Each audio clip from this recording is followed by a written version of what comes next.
Well, in 1993, it was totally different. Without all of this. Yeah. None of that's Nothing right. was here. Nothing was here. It was just the a little building. kever on And the there was road. nothing down the road. I don't know if Was people there living a there. road to get Yeah, there was a road from Yeah, the Bethlehem road. from Yes, it was more like the dirt road, like to get Yeah, like- but this No, used no. to be the main road through the road. Hebron. Right, the road from Hebron past. past it. Yeah, there was like a bus stop outside. I actually remember coming from a frat to Yerushalayim one day, and just like spontaneously, beep, we get on the bus, walking to Kever and Davin. So What happened to that road? They stopped that road there. after 1993, It's still there. Just we don't. right, we don't use it anymore. So I just want to make sure that this is okay. So there's actually a story how in 1993, after Oslo, Kever was supposed to become part of Palestinian Authority. And hey, come on, join us. And Rabbi Hanan Porat, who was a Mavdal, went to Rabbi Porush from Aguda and said, they're going to give Kever away to the Palestinians. So the two of them went in to see Rabin, and the Rabin said, this is what there is. There's nothing to do about it, right? And Porush just broke down crying, like, Mama Rachel, you can't give away Mama Rachel. And he was crying so hysterically that he broke Rabin's heart. And Rabin called Paris and said, go tell the Palestinians we're not giving it away. They need to redraw the maps. And this is why Kever Rachel is here. Wow. So, and talking about the sitter, we were at a meeting. I was in a meeting with a certain government minister, whatever, by certain occasion 3 weeks ago, just before the Chagim. And somebody told him, the person in the meeting said, I heard from somebody that your Jew was a very warm heart. And this guy's in his 70s, completely secular. And he jumped up, he ran to his office, and he came back with a sitter falling apart from 1916. It's his grandmother's sitter from Warsaw, 1916. And you see exactly what she davened, because the entire first part was the weekday, like Shachar and Mincha. It's all torn and glued with like pieces of strips of paper. It's just so, it was so special. Egg whites and piece of paper to glue things. Exactly, that's exactly what it looked like. My mother used to do it. We introduce ourselves, so your turn. Hi, You cannot mention your age, city, or profession. So I'm gonna be 39 next week. No age, city, or profession. No age. Okay, so I'm Malka Rachel, and I'm very connected to Rachel Nina because of the name. That's how I feel. And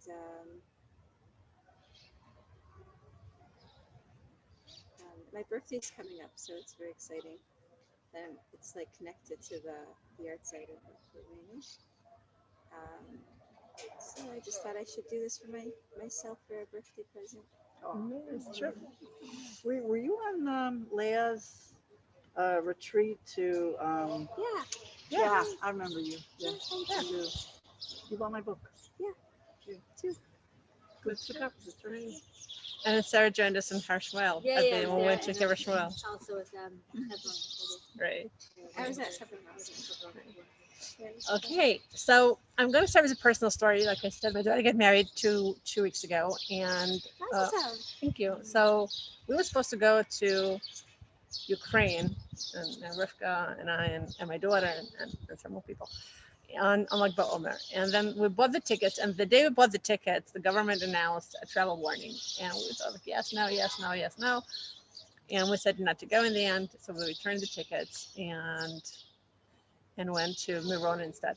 So for Shabbos. And then my husband said, we didn't go to Ukraine, we didn't daven for it. And the reason I wanted to go, and the reason my daughter wanted to go, was because she kept getting this weird, unrelated shidduch suggestions, like off the wall, like nothing like she wanted.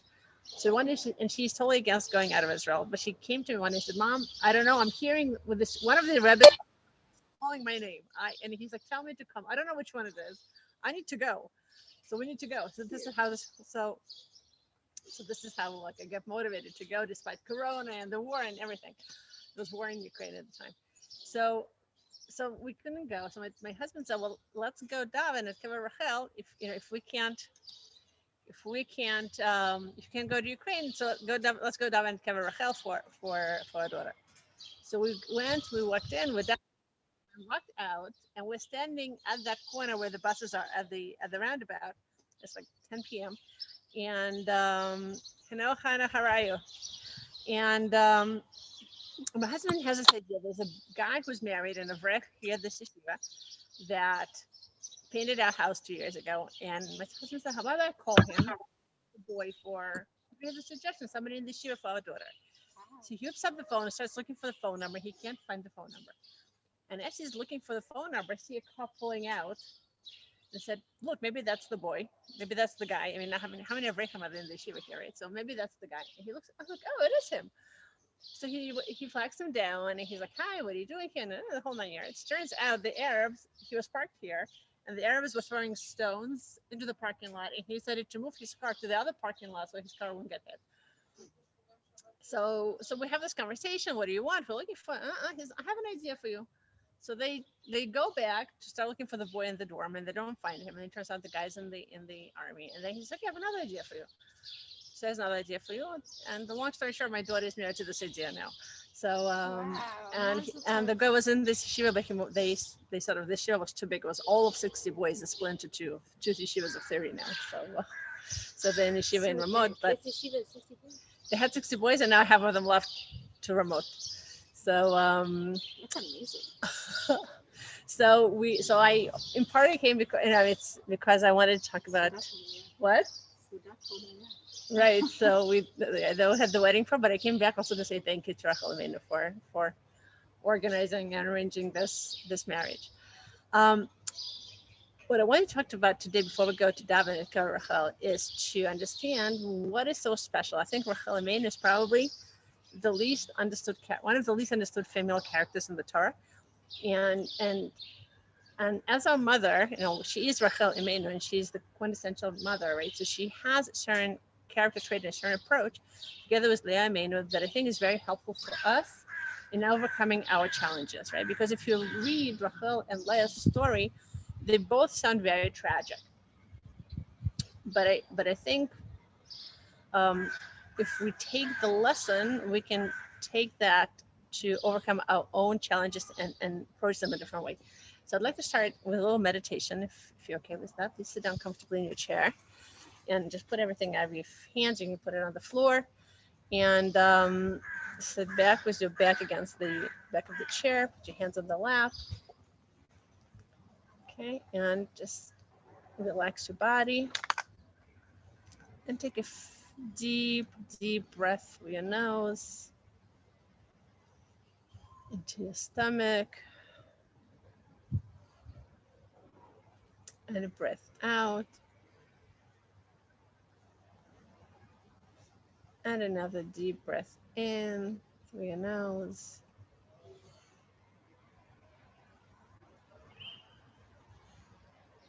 and out.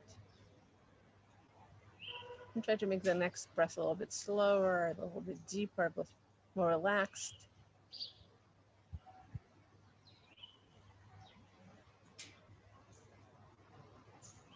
And with the next breath, concentrate your attention on the feeling of air going in through your nostrils and down your chest into your stomach. And now the sensation of the air coming out through your nostrils.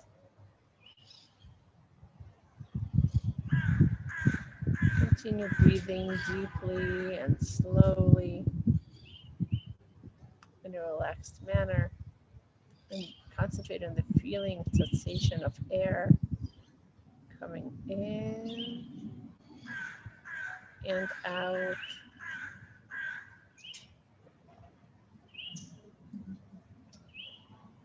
And in, out. Keep breathing slowly.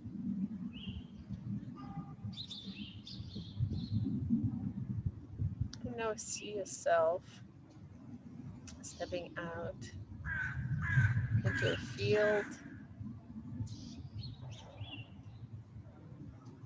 and walking down a path in a field.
big tents,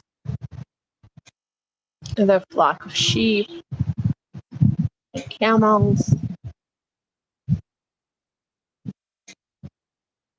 And you walk over to one of the tents. You come in, and it's beautiful. It has rugs. It's all embroidered.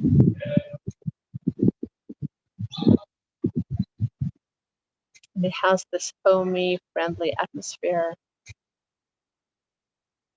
And you quietly walk into the tent, and you see two young women sitting next to each other.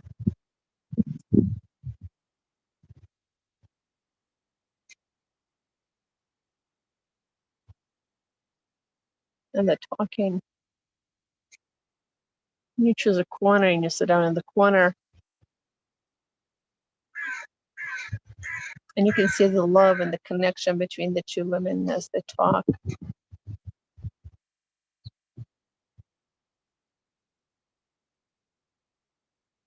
And now you see an older man walking into the tent.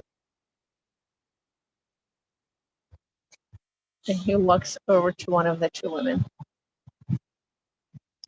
And he takes a piece of fabric out of his pocket. He shows it to one of the two women. And he unwraps the fabric. And inside it is a beautiful necklace. And he tells her, Leah, look at the beautiful present that your Lum Yaakov sent you. So you can see the excitement on her face. And you can see the pain on the face of the other woman as she's turning away.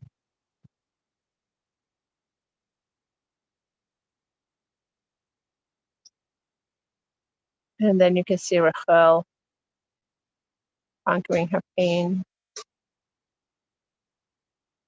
taking a deep breath, turning back and smiling and sharing in the excitement of the necklace.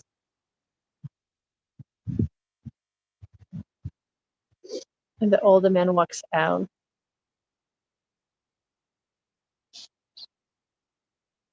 And they put down the necklace on the floor. And you come over to the two women, sit down next to them on the rug. And you ask Rachel and Leah to give you a bracha.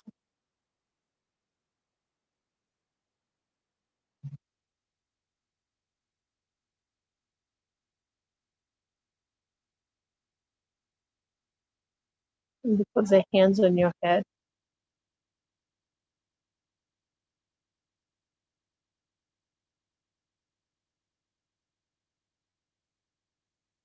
And give you a bracha.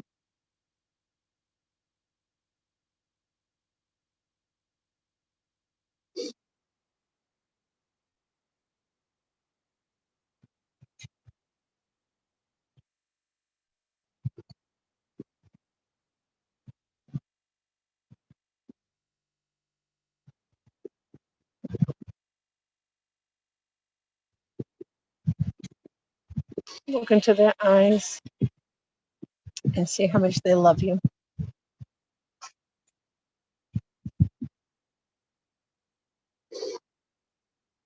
How much faith they have in you.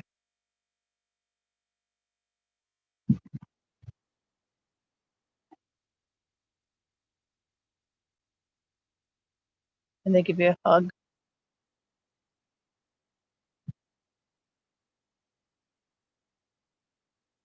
And they invite you to come back and visit again.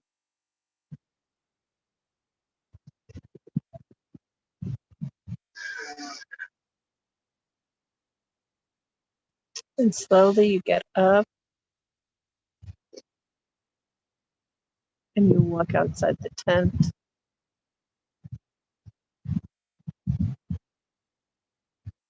Look at the flock of sheep and the camels.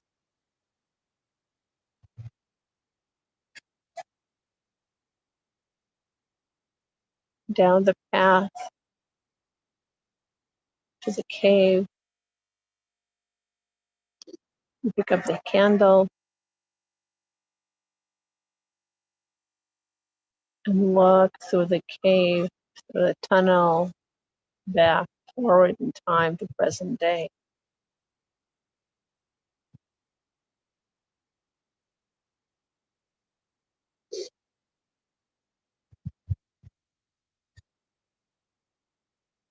And at the exit of the tunnel, you put down the candle. And you walk out onto the field.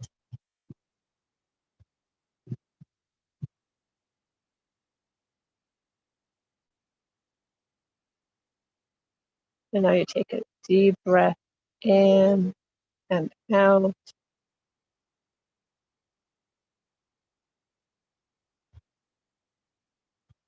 Another one. Move your fingers and your toes here. Take another deep breath.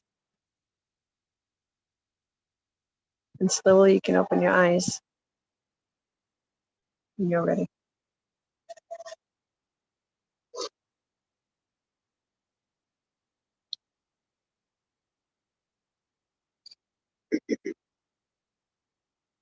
How was that? Did you get a bracha? Bracha? Yeah? It was.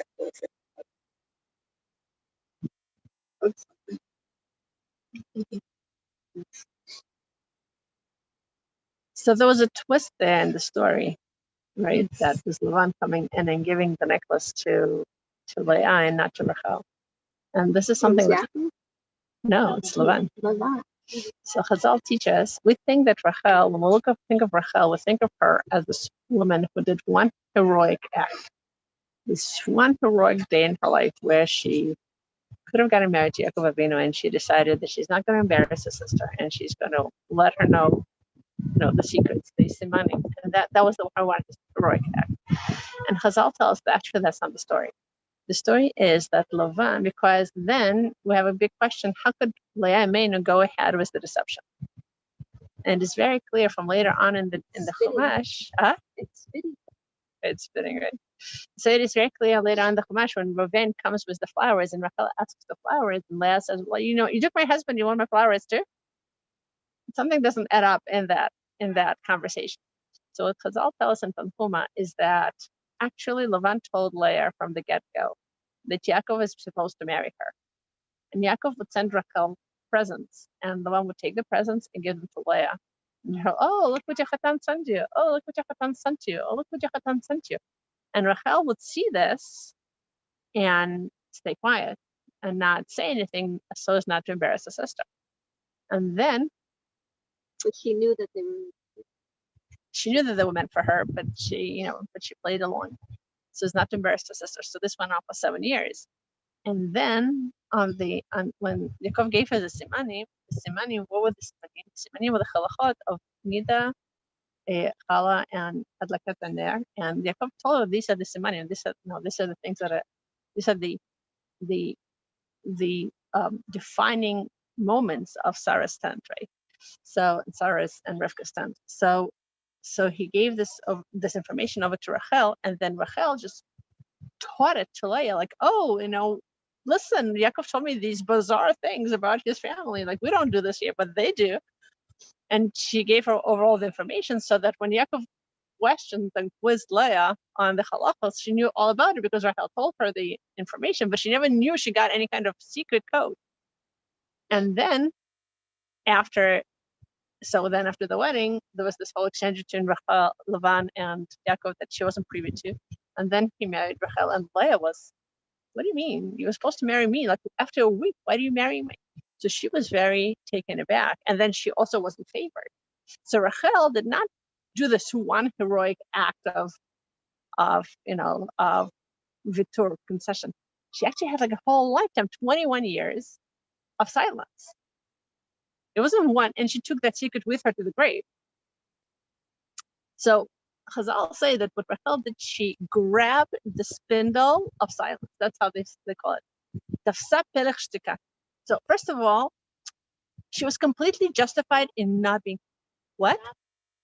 Yes, she is a spindle. Okay, so let's think about that expression for a second. First of all, was she completely justified not to have been quiet, silent? Completely justified, right? It was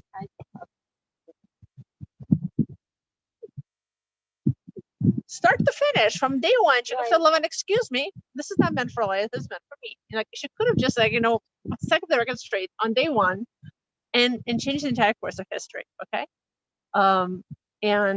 But she chose a path that was completely not against her better interest and was completely counterintuitive. Like, sometimes we mivata like once, twice, 3 times, but there comes a time where enough is enough, right? But she chose this path, and then it became her life story. And what's a spindle? What a spindle looks like? It's a stick. And you take wisps of wool, little wisps of wool, and you tie them together into a long thread. So just think of how many moments that secret was on her lips to spit it out. How many moments were there during those 21 years? I mean, those 21 years are made out of so many days, and so many days are made out of so many hours, and so many hours are made out of so many minutes, and minutes are made out of seconds. It took a second to spit it out. So how many times did she have to swallow it back and swallow? It was these choices were made moment by moment by moment by moment by moment that created a story of silence. After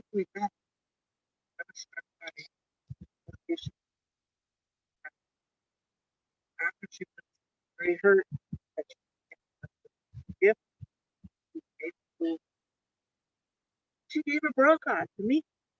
Right. I was just struck. Wow. At that moment when she was feeling so. So she had the power. That's why she had the power to give the So bracha. that was why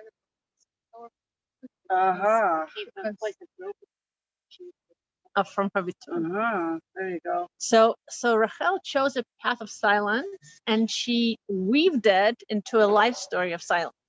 And that's all of her children have this power of silence. So Yosef, he doesn't tell he's told not to share. He doesn't tell where he's from. And Binyamin, okay, he knew and he didn't share. Now, one of the kids of Binyamin is called Yeshpeh.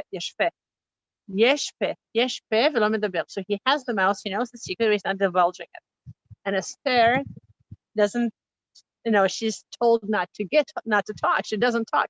And then what happens? Actually, Mordechai has to force her to talk.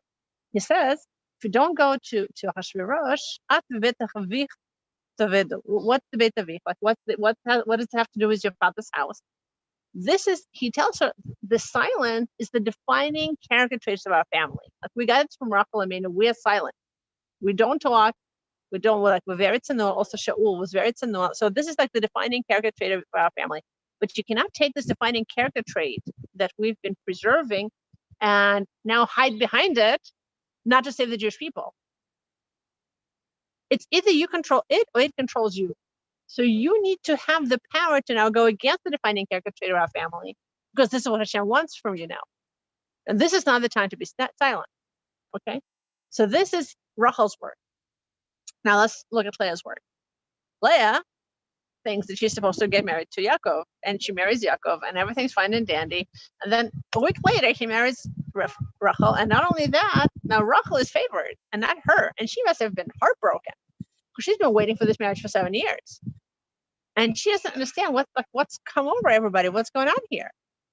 And she was looking forward to this, and now she's playing second fiddle in this marriage. So she has a tremendous amount of pain. And this pain is reflected in her children's names. Reuven is all about being able to see the pain. Her pain is so raw you can see it. And with Shimon, okay, so the next stage, so it's like the pain has dulled. You can't see it, but you can hear it, like Shimon, Shmiya, right? And then Levi is very neutral, he'll accompany me, okay? It's like a wish. And then Yehuda is actually a thank you to Hashem. And Chazal said that Leah was the first person to actually thank Hashem in the Torah. Unbelievable, right? What happened? about everybody else. But Leah was the first person to habitually be able to thank Hashem. And then every other name is about more and more gratitude. So Asher is Yashoni Banot. I have happiness because I'm approved. Like I have approval, external and internal approval. And all the subsequent kids have this like happiness and gratitude in their name. So Chazal tell us that Leah tafsa pelech hodaya. She grabbed the spindle of gratitude. If Rachel went inside and sort of quieted herself and silenced herself, Leah, what she did, I mean, if you're in a situation like this where you're married to a tragedy and your marriage is a tragedy, well, not yourself. Now, somebody's marriage is a tragedy, and the most natural thing is to sulk and just like go in and nurse your wounds. And she says, no, I'm going to choose to express gratitude and not be silent, actually to speak gratitude. And just like by Leah, just like by Rachel, it was a moment by moment by moment by moment choice. Like every moment for 20 plus years. And even after Rachel passed away, she could have become, no, it wasn't Rachel, it was Bilhah.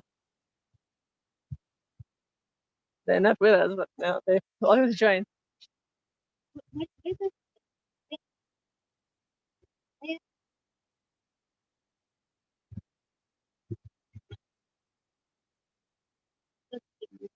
At first, right? People said that, but then she cried, and then Yaakov came, and then she got all these gifts. Actually, that even strengthened because she had that, she had that dream, and then this dream seemed to become true. It's even strengthens that, the emotional state. She had the dream, she had that vision of marrying Esav, and she cried her eyes out, and now she had this possibility of marrying Yaakov. This is what she was told, and she was so like attached to this. And that was, and it happened. And now think of when you want something and it happens, and then it comes out to be completely not what you wanted, like not what you dreamed it to be, right?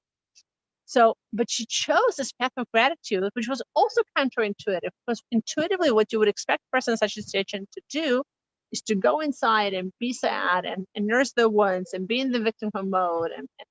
But no, she chose counterintuitively to go and choose gratitude. And once it wasn't like a one-time deal. It was a whole lifetime of choices that enable her to sort of heal the wound and then go on this path of gratitude and continue with that path of gratitude for the rest of her life.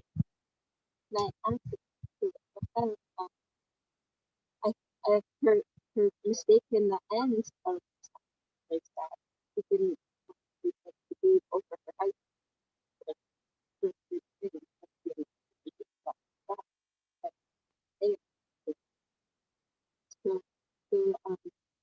Is that a lesson that we should learn to be silent? Like not to tell her what happened. No, I think I'll just be with my like how would she have got that? Because obviously it was meant to be. Right.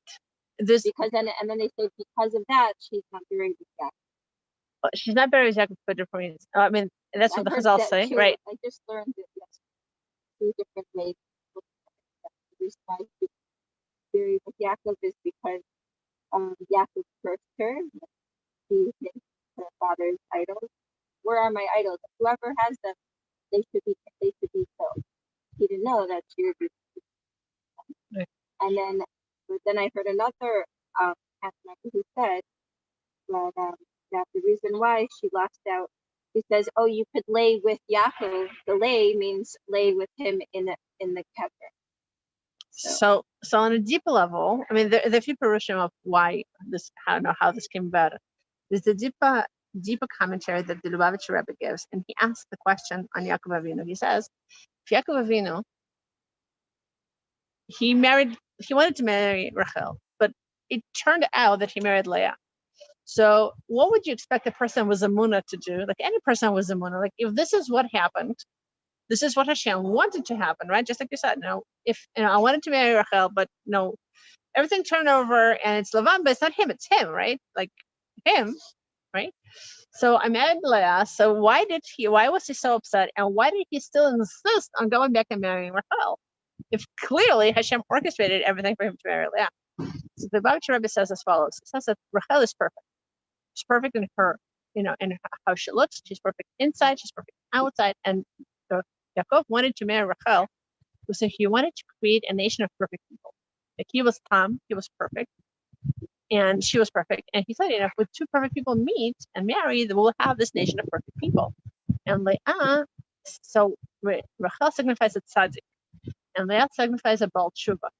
It's a person who changes her destiny, not because she wasn't tzaddik, it's because she had a certain destiny to marry Esav, and through her davening and yearning, she changed her destiny. And that's a Baal Tshuva. Baal Tshuva is somebody who changes his or her destiny. And we see that Rachel's children, Yosef and Binyamin, they're perfect, right? But Leah's children, they all have complications. Reuven and Shimon and Levi and Yehuda, they all have complications, right? They all have complicated stories, and they're all Bali Tshuva in one way or the other, and they all make mistakes, and they never. So Hashem never wanted to have a nation of perfect people. Hashem wanted a nation of people who struggle, who have struggles, and then they have the power to overcome the struggles, overcome the challenges. And that's exactly what we're talking about here, right? How do we overcome our challenges? Because we have them. We're not perfect. We're not tzaddikim. We have these challenges. How do we find the power to change our destiny? And that's why Hashem wanted Yaakov to marry Leah. And when did Yaakov realize this? He realized this on his deathbed. On his deathbed, he had two choices.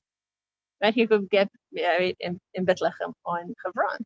And he starts telling Yosef the whole story of why did I bury your mother where I did? And we know the story. We know the story, and everyone knows the story. Why don't we just try to recap the story?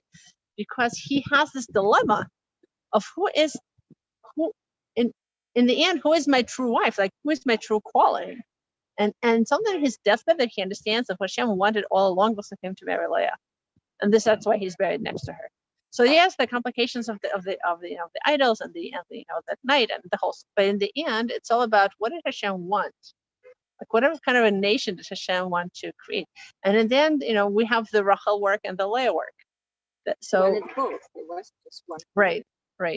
We have the Rachel work and the Leah work. And I think for us, now that we come back to ourselves, I think there are two major lessons here.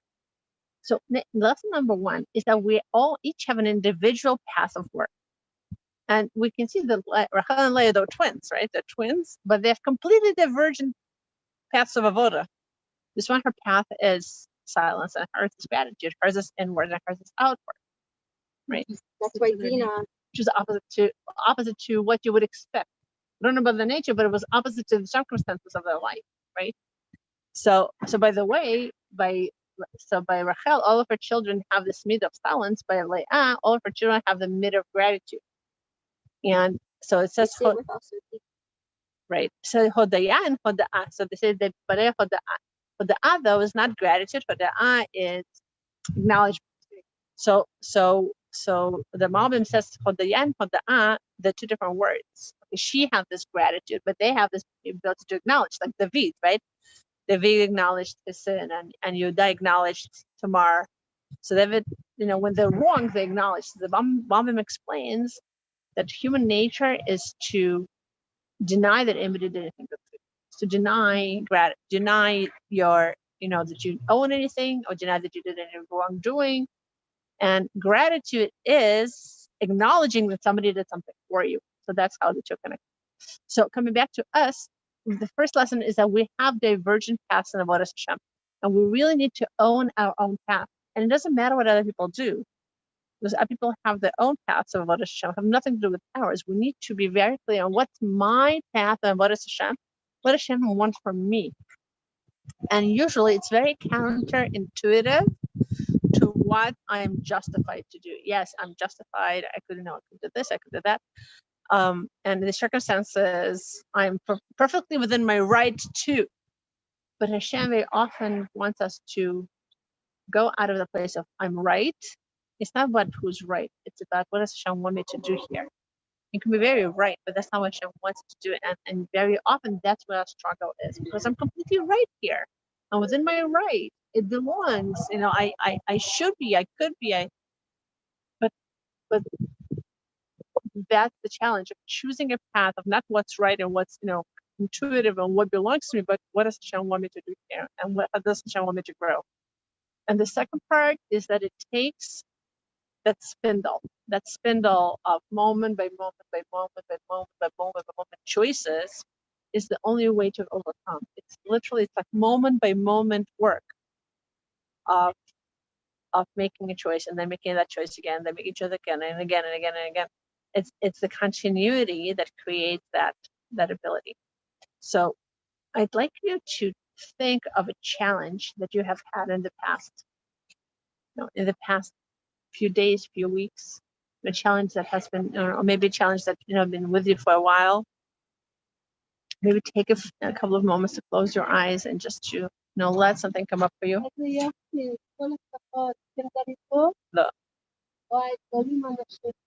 Oh Hashem. Amen, amen.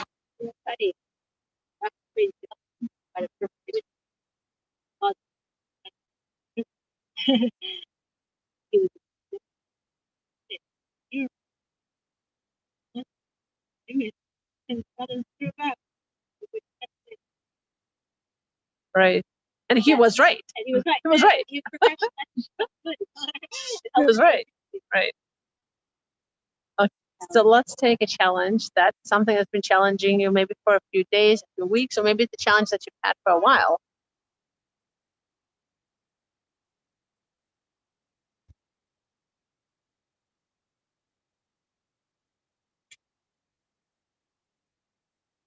And look at the challenge.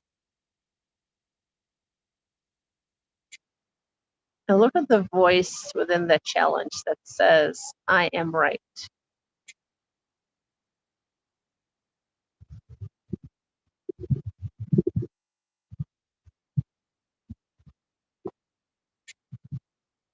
Or I'm entitled.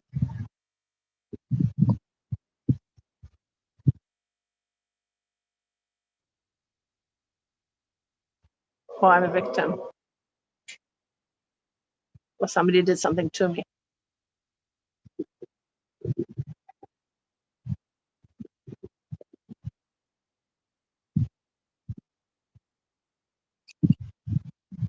Hear that voice loud and clear.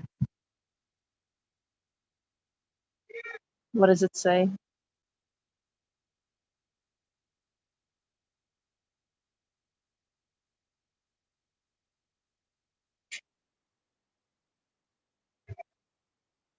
Now acknowledge it. Is the place in your body where you feel it?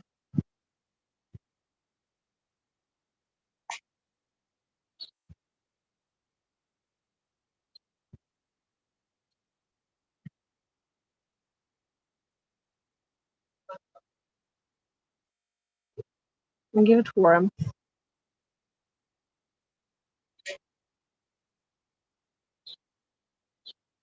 And give it support because it's right. And it's justified.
What is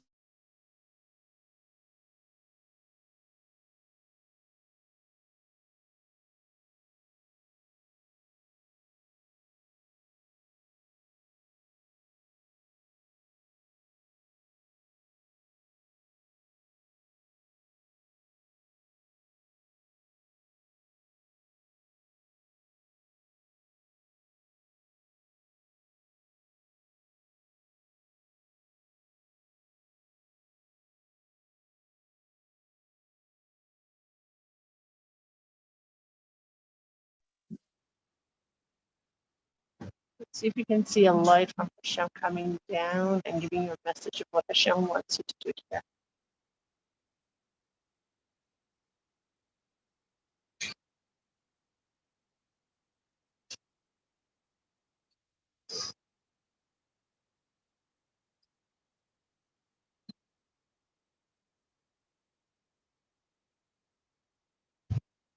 Is there another voice now?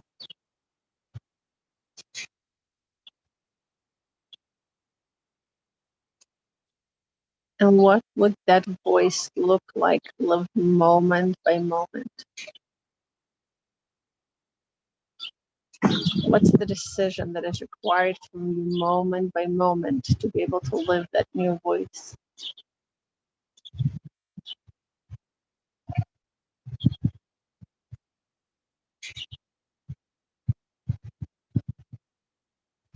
Can you see yourself living that decision?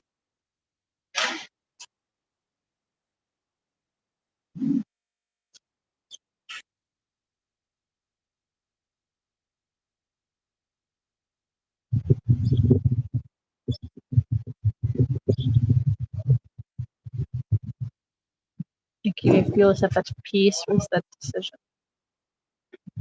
Centered and at peace.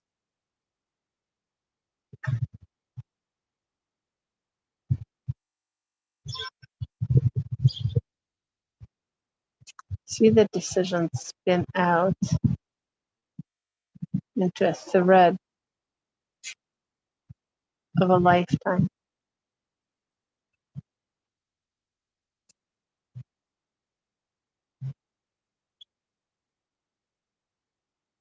Follow that thread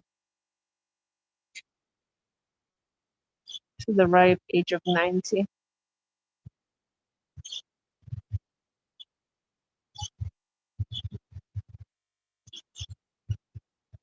And now look back at this moment of the decision and see how it created a lifetime.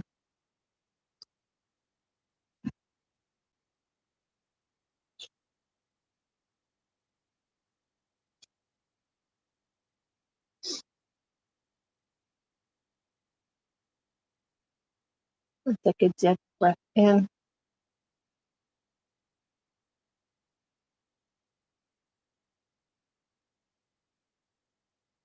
And this is a time to say a prayer or a tefillah to Hashem. We should give you the koach to go with this decision. And give you clarity in any other tefillah that you have right now.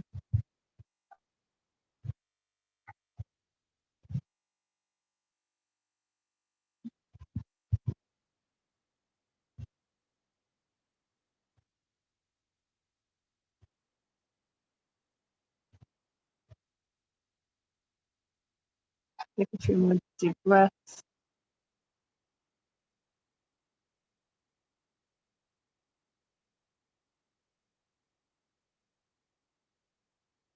Open your eyes when you're ready.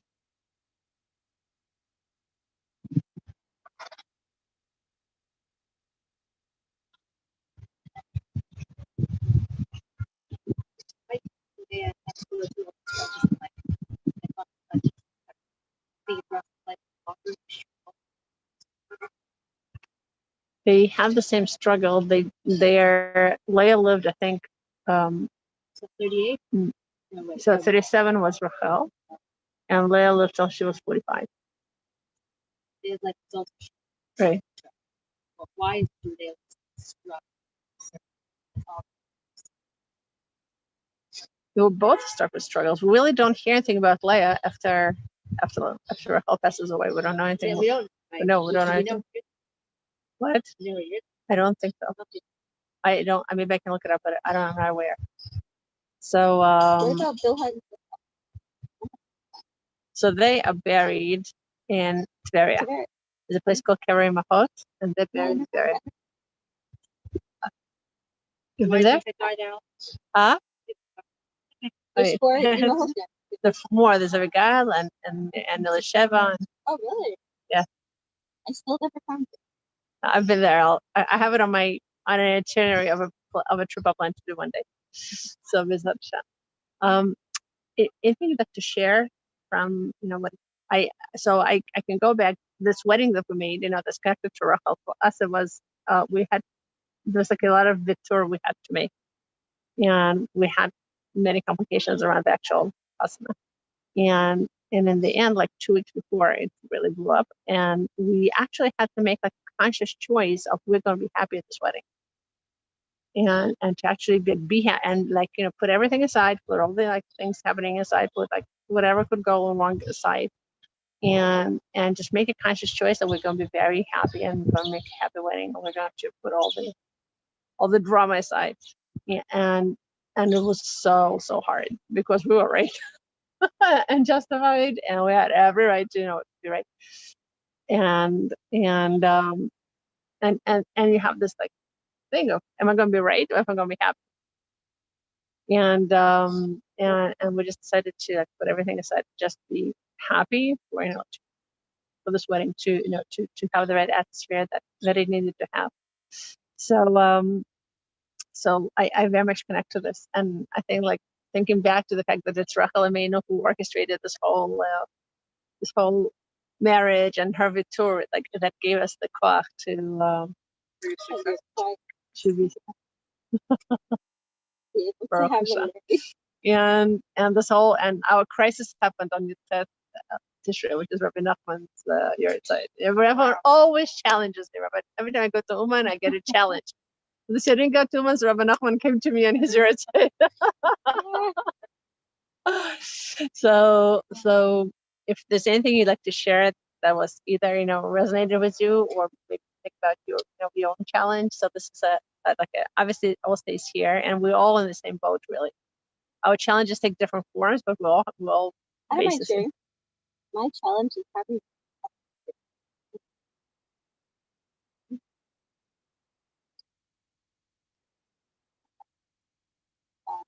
I don't know why it's really it never happens anyway. Everything gets changed. Like Hashem never lets me have a schedule, so just like that's the reason.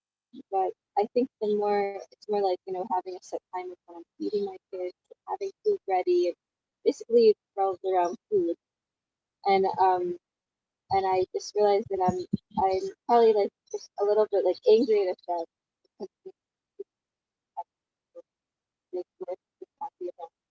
And I realized like, okay, I'm in it. So what can I do now? Like I better just take the best of it, right? So then I'm like, I can do it. It can be easy. It doesn't be difficult. And so I think my mantra is like, this is going to be easy. Making a salad is not hard. Like it's very easy to do. So just to go and like just do it. And then whatever comes up, just figure it out. You'll change the schedule if you have to, or don't change the schedule if you don't have to. And that it's up to really my choices of how I'm gonna look at it. It's gonna affect me in a negative, like you're saying. Or if it's gonna be and I'm going to look at it more of a positive light. And it's interesting because making a seder is exactly something that lends itself to like moment by moment, 3 times a day, it's out of consistency that in the end creates a thread of an experience. Right. And it can change from day to day, a thread can get cut and you can tie it back up and just continue with it. Every day is different. Every day is different. More between the person there. I love cooking. The kitchen for the woman is really very soft, very bad. So much make and yeah, and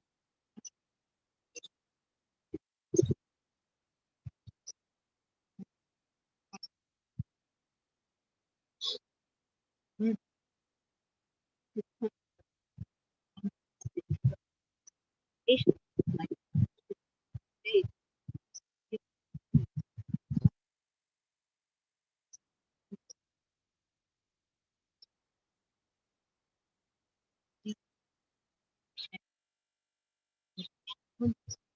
actually try make good lunches, make dinner, make shop, make those.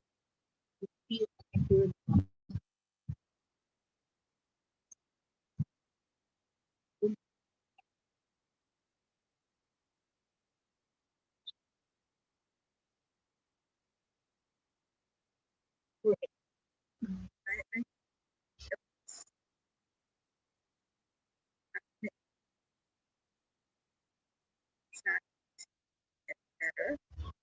So I just learned to accept whatever there is. And when my mother was in hospital last weeks, when she tried, it was such a terrible she was met me, she up in and got to see her. And she was out. No, she wasn't in a coma, but she was like in and out. And I remember after she just heard that I had some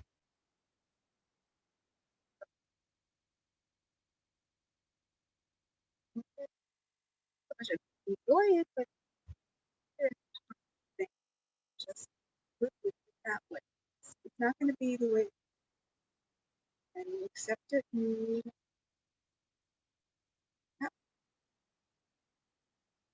Thank you. Thank you for sharing. Was she just left recently? know, Um, but I remember that feeling ever since. Thank you for sharing that. I'm looking to get remarried. It's been a real trial. You know, I've gone to a couple of dating sites and I went saw you at Sinai, and there was there was an issue because of my age. You know, can they find somebody for me? So I was given a shidduch, and we had some communication. Just didn't feel right. I didn't feel connection right away. You know, when we were just talking. And so inside my head, I'm thinking, okay, I'm giving it a shot because, the shotgunny, they have a shotgunny there on the side. Suggested this guy, so maybe there's something there. I don't know what it is. And I've been on, not a shit up, but a shit up before. It's been recommended to me by a very good friend. And, I continued to like talk to the fellow, but, it just wasn't right. And I wanted to go out on the shit up because it's my really good friend who talked to me, told me about it. And so it brings me back to when I became a Balat Shuvah, and the pasuk that I read in Proverbs, when it really just put it down to me about, wow, this was the thing. And I don't remember it all day, but it says drink waters out of your own cistern and make sure that you're well watered and not others with you. And that's a pasuk that always meant to me, just you have to be authentic to yourself. And this is still kosher again with the baseball business, right? That we were talking about. I have to make it my own. I have to make it me, and to go around that. So it's the bottom line here is that I realized that I want to write back to the shotgunny and tell her that it's not working, it's not perfect, it's not, it's not me, it's not for me. It's a hard decision Yeah. because the scarcity comes. What's that? What? The scarcity comes in. What else is out there? But it's the authentic you that Yeah. I know what I mean. Yeah, exactly. Thank you. So I have a long-standing challenge, dilemma with myself about, thinking I'm right. So I notice over time becoming more realizing that there's always another side of the story, and just because I think I'm right, or I think that it is evil, I think that I'm both a stepmother and I had a stepmother before my father passed away. Whatever, I never really um but I just understand that there's always another side. There's always someone else's pain. Like Rafa and Leah brings this out so perfectly. They were both justified in feeling pain. They both felt pain, but they both managed. They both they and because of their misiut, then we are where we are today. And and luckily, we all come here. She's the only she's the only one who's not buried with everyone else, and yet more people come to Mama Rachel than to Easier. Hebron. Easier to get here, right? It's closer, But yeah. there's always a reward for the mitzvah. There's always okay, and maybe I'm only seeing like a tiny, tiny, tiny bit of picture. There's a lot more to the picture that I can't see. I feel justified, but maybe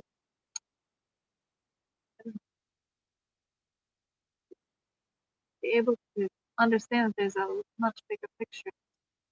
To fit in where I'm supposed to be without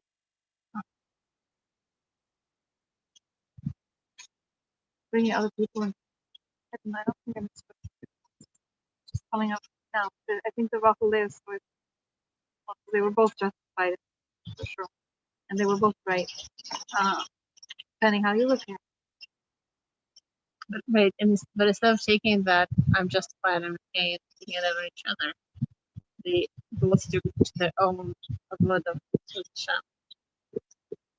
So if I take that, yeah, Hashem didn't give me this, but what does he want? Why am I? What is it? Someone. I was asked what instead of why. What right? The lima instead of lama. There's something that you're taking away that was significant for you or relevant or something that like,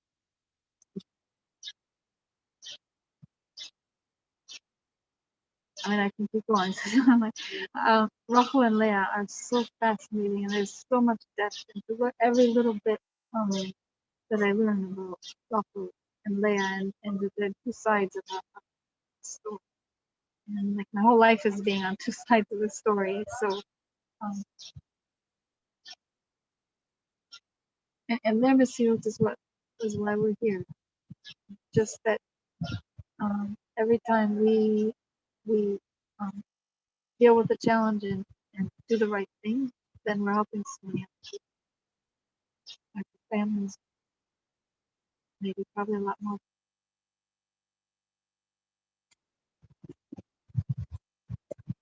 That's true. It's not just breaking down stuff, but it's true. It's not just how you feel inside. It's, we influence so many people in our family, in our friends, and it's shows up our decisions, as you say, and uh, about decisions. If somebody, she's not Jewish, Julie Cameron, she wrote the Artist's Way. She says that we keep returning to the decision time after time after time. But when we can do something right, it affects so many people, and sometimes we don't know the effect and how much we've influenced other people until sometimes years later. I mean, if that. if ever, right? I took her have a discussion about why didn't know and look instead of becoming like a product of film who's influenced by the place. Just like you said, it had to be more inner strength to spread the people around. Way. Either reaching out to people, talking to people, convincing people, more set, more chesed. Why those two people weren't mashpia on their surroundings? Because of the Shabbat kids. There's no real answer. But what Avraham Avinu, he brought Hashem to the world. He was mashpia one day. Right, it's that strength of character. Where do you put your attention on? Avraham Avinu stood and welcomed the people, like we welcome people into. It's funny. This last week was the year set of who was known to be a sour maid of our generation. And they liked her a lot. She welcomed people to be that type of spiritual wherever you are. I learned an amazing thing from her. Whenever you cut onions, you should try out food. Yeah. I like that. I like forgot that. who I learned it from, and I like remember when I was like, oh, when you cut them, just daven for Mashiach. Trying anything. Yeah, you're trying That's Trying anyway. anyway. So, too. That's why I have contact lenses. That's right. Yeah, they help. Thank you so much. So we're gonna wrap up unless somebody has something else that they want to share. And we'll wrap up and we'll go to the Rahel I Davin. don't mind sharing one last thing. I was just very amazed by the brachas that Russell gave me. And so Russell gave me this, like I have, because I'm a Russell, I have like issues with Leah. So of course I have to go through what she's been through, like how to thank Hashem for things that I'm not, so happy about. So it's like my tikkun is I think to be quiet. I'm too loud. And I'm outgoing, so I'm very much like that. But I received that that we're all alone with Hashem, and that the main thing is always being connected to Hashem. So that was like my bracha. And Leah was like, okay, I know that you don't really connect to me, and that you don't feel connected, but we're connected more than you think we are. And like you're saying, her whole challenge was to be Hoda'ah. So she gave me a bracha that like I should be grateful and happy with all that Hashem is giving me, and to constantly acknowledge that gratitude. So Amen. There's those brachas come true. yeah, And all about. Amen.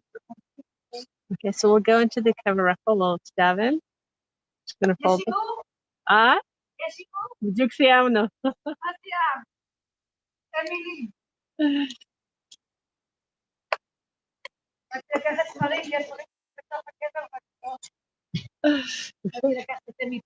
אנחנו לא, אנחנו מירושלים. נעים מאוד, אני אגב,